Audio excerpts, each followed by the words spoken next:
Mateus cita vários acontecimentos da vida de Jesus como cumprimento profético.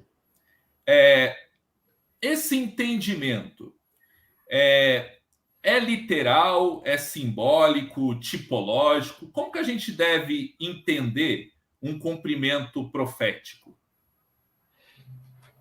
Bom, vamos tentar lá, vamos lá.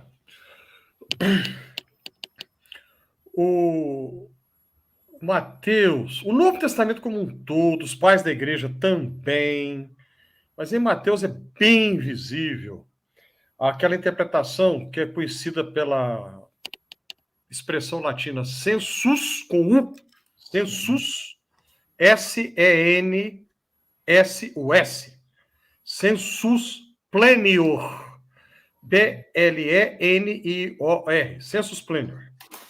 Latim, literalmente, é sentido completo, sentido pleno. Né? Interpretação do sensus plenior. O que é isso? Então, pega uma passagem do Antigo Testamento, e vamos lembrar que a profecia na Bíblia hebraica, 99% era um futuro próximo. Não é um futuro daqui a 800 anos, não. É um futuro próximo, futuro para já, para breve. Aí teve o cumprimento, tá bom. Aí o Mateus, depois, me permita repetir, o Novo Testamento vai fazer muito isso, e os pais da igreja também fizeram, de entender que houve um segundo cumprimento, um posterior, em Jesus. O caso clássico é Isaías capítulo 7. Né? A referência ao menino que nasceria, né, para salvar o Israel. Essa profecia teve cumprimento pouquíssimo tempo depois que Isaías a pronunciou. A esposa do então rei Acás, de Judá, dali a pouco tempo, ela dá à luz a um menino, né, tá? Cumpriu a profecia. Tá bom. Aí se passaram séculos, o Mateus vai dizer que vai ter um cumprimento pleno, completo, no nascimento de Jesus. Tá? Então, estou trazendo esse exemplo aqui, poderia trazer outros. Então, é um segundo cumprimento que é pleno de significado. Por quê? Porque Jesus, para usar uma passagem do Evangelho, né? Eis aqui quem é maior do que Salomão. Eis aqui está quem é maior do que Jonas. Né? Jesus é o centro, é o máximo, o ápice. Então, ele cumpre de maneira completa, cumpre de maneira plena aquilo que tivera um cumprimento parcial no passado. Antes de passar para o Ricardo, Carlos, diante disso que você disse, a reforma protestante ela não pesou muito na mão, na crítica à interpretação alegórica, simbólica, sendo que os autores do Novo Testamento fizeram isso sobejamente? Talvez tenha acontecido isso na reforma, talvez. Os autores do Novo Testamento eles têm uma liberdade que para nós hoje é surpreendente, né? Eles têm uma liberdade maior do que a nossa hoje, né? Para lidar para estabelecer algumas ligações que normalmente nós nunca faríamos, mas eles fizeram, com toda a tranquilidade do mundo. Né? Então, Paulo, por exemplo, quando escreve aos Coríntios, né, 1 Coríntios, ele está se dirigindo a quem? A gregos. E aí ele lembra as passagens lá do Pentateuco, que fala do povo que passa o Mar Vermelho e a nuvem que cobre. Aí ele fala assim, os nossos antepassados, ou seja, ele inclui os destinatários dele, sendo que eles são gregos, eles não têm nada a ver com Israel antigo. Mas Paulo os inclui. Ou seja, a liberdade que os escritores do Novo Testamento têm para lidar com questões simbólicas e tipológicas é muito grande, né? Bem maior do que a nossa. Ricardo Gouveia, você pensa nessa mesma linha? Sim, muito similar.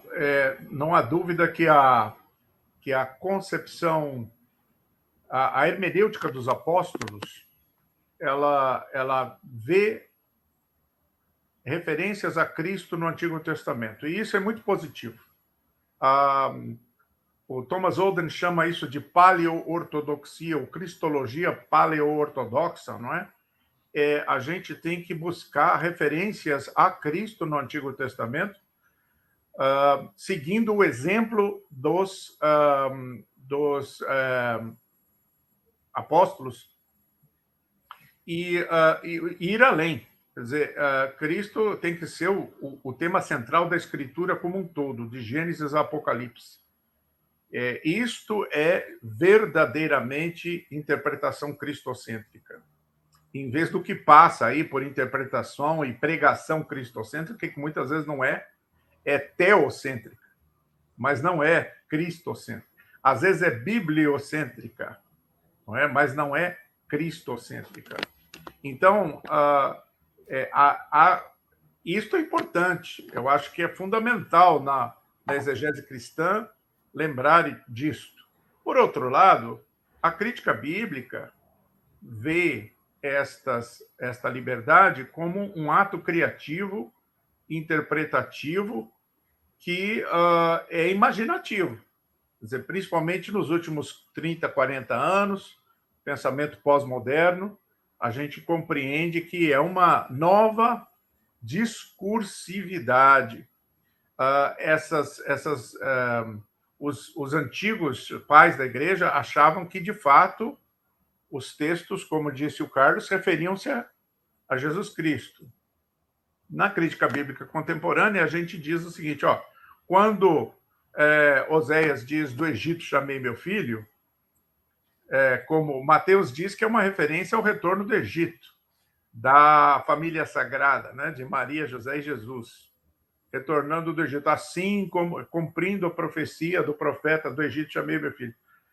E a crítica bíblica contemporânea sugere, assim como dizem também os judeus, os rabinos, os biblistas judeus, que esse texto não tem nada a ver com Jesus, né? Não é uma profecia acerca do retorno do Egito da família sagrada. Tem a ver com o Êxodo, não é? Tem a ver com Moisés e a saída da escravidão no Egito. E o texto não existe sensus plenior, porque não há necessidade de mais sentido. Esse é o sentido do texto para os judeus. Mas os apóstolos, até porque tinham autoridade apostólica, não é mesmo? Como insinuou o Carlos, há uma autoridade apostólica que precisa ser levada em consideração. Eles reinterpretam o texto à luz de uma nova revelação, à luz daquilo que eu chamo uma epifania, a partir da palavra alemã Offenbarung, que quer dizer tanto revelação quanto epifania, né? Quer dizer, Cristo é uma epifania, uma manifestação de Deus. É uma revelação de Deus. E a partir dessa revelação eu posso reinterpretar a Bíblia hebraica. E é isso que os apóstolos fazem e dão um exemplo para que a gente faça o mesmo, né? Mas, sem dúvida, isso é um ato de fidelidade criativa à palavra eterna, encarnada na pessoa de Jesus Cristo.